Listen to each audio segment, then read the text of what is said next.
Let's talk about In the Lives of Puppets by T.J. Klune. Hello fellow bookters, this is Gabby and today I have another review for you. We're gonna talk about In the Lives of Puppets by T.J. Klune, which is newest release from the author of In the Cerulean Sea. I think that's what it's called.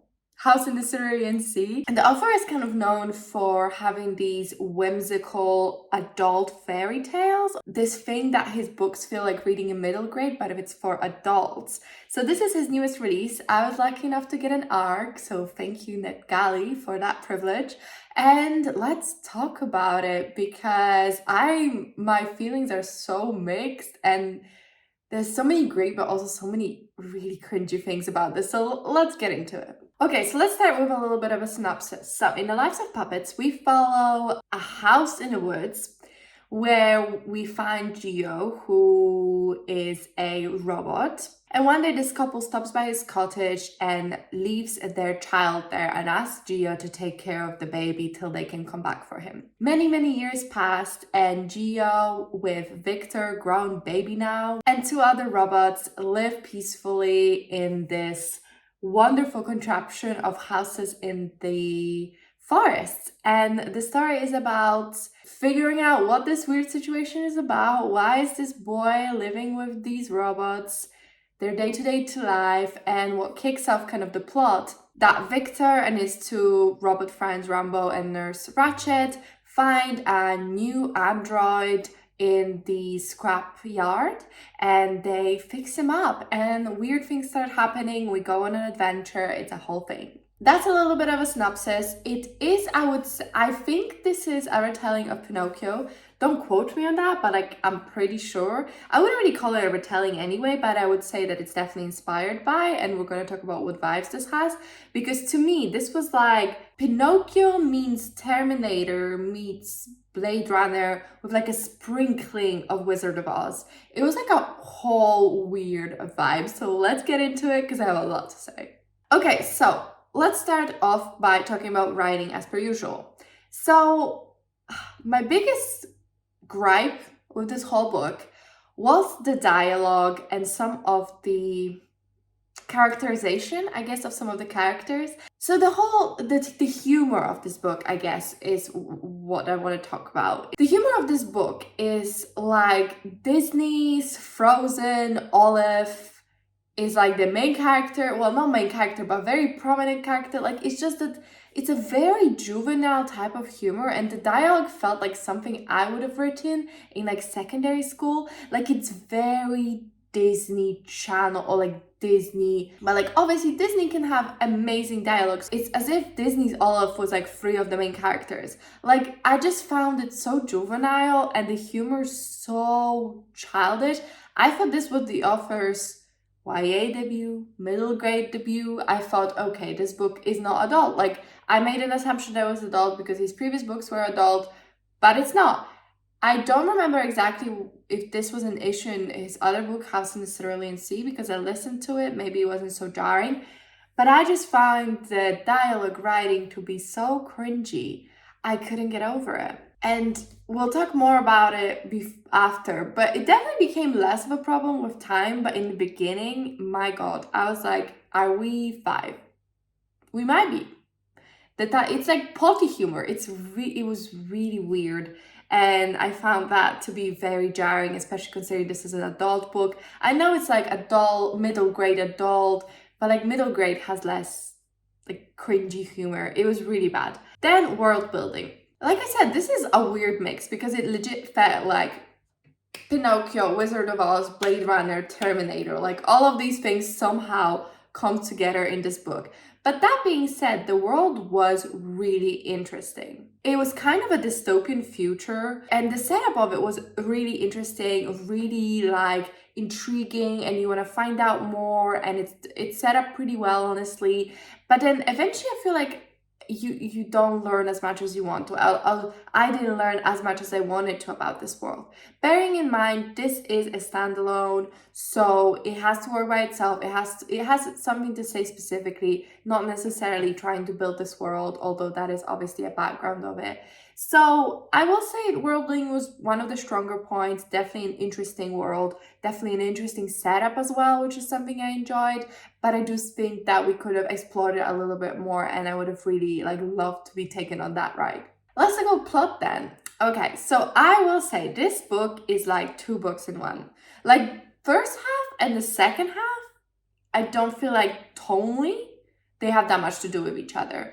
Like obviously the plot itself does like escalate in a way that makes sense, and that wasn't so much the problem when I said it's two books, but I felt like the first half was this like slice of life, very cringy, very juvenile, very Disney, hang out with this, and then the second half was so serious.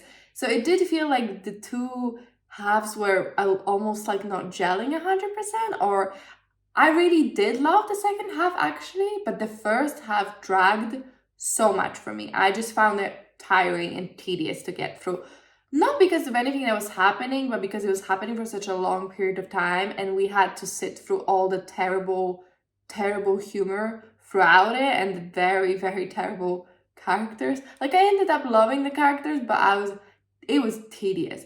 So you have to go through that first half of the book, and then I thought the second half was really interesting. I was really into it. I wish we'd done more of that. I wish the tone was more like that. I wish it was tempered down a little bit so that the second half, so first half was more like second half.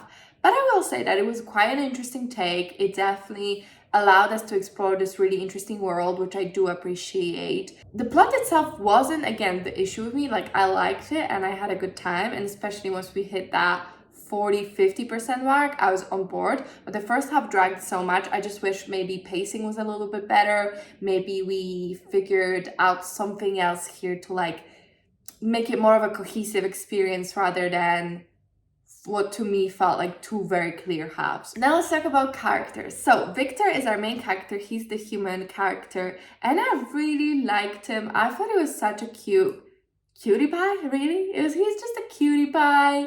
And he's so precious. You just want to take care of him, and you want to support him, and you want to make sure he's okay, because there's a lot going on. But as a protagonist, I thought it was surprisingly a little bit passive sometimes, but not in a bad way. I just feel like usually protagonists are, you know, the super hot-tempered, quick-headed, like you gotta get in the action, not thinking. And he had some impulsive moments, and some of these things were due to his curiosity and his doing. At the same time, he was a pretty measured, really thoughtful boy, it felt like. And I really liked him. He's gay, he's asexual. I really loved exploring that with his character. I feel like maybe we could have even gotten more to know Victor, because I don't know if I entirely knew him, but overall, I really liked Victor. Then we have the two characters that are the robot sidekicks. So we have Nurse Ratched, who is a healing unit. Both her and Rambo, who's a vacuum cleaner,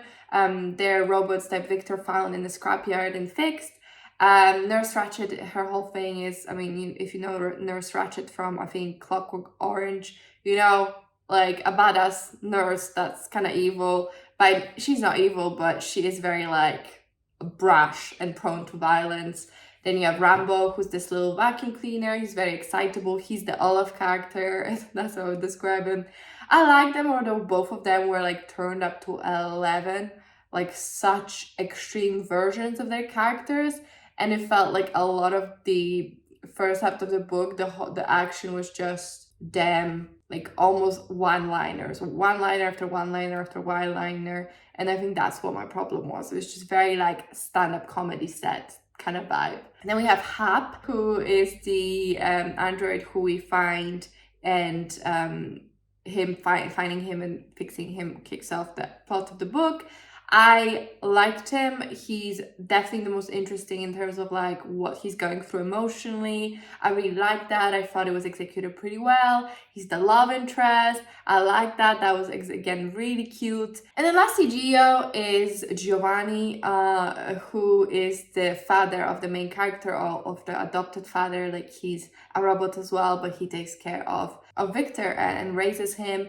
And he's definitely this parental figure more in the background, who we know slightly less throughout the book. But I did really like him. He was one of my favorites. Again, very gentle, and I really liked that he was very gentle and calm, and I clearly rubbed off on Victor as well. Then in terms of themes, this book definitely has a lot of interesting themes to talk about. Autonomy, free will, humanity, purpose.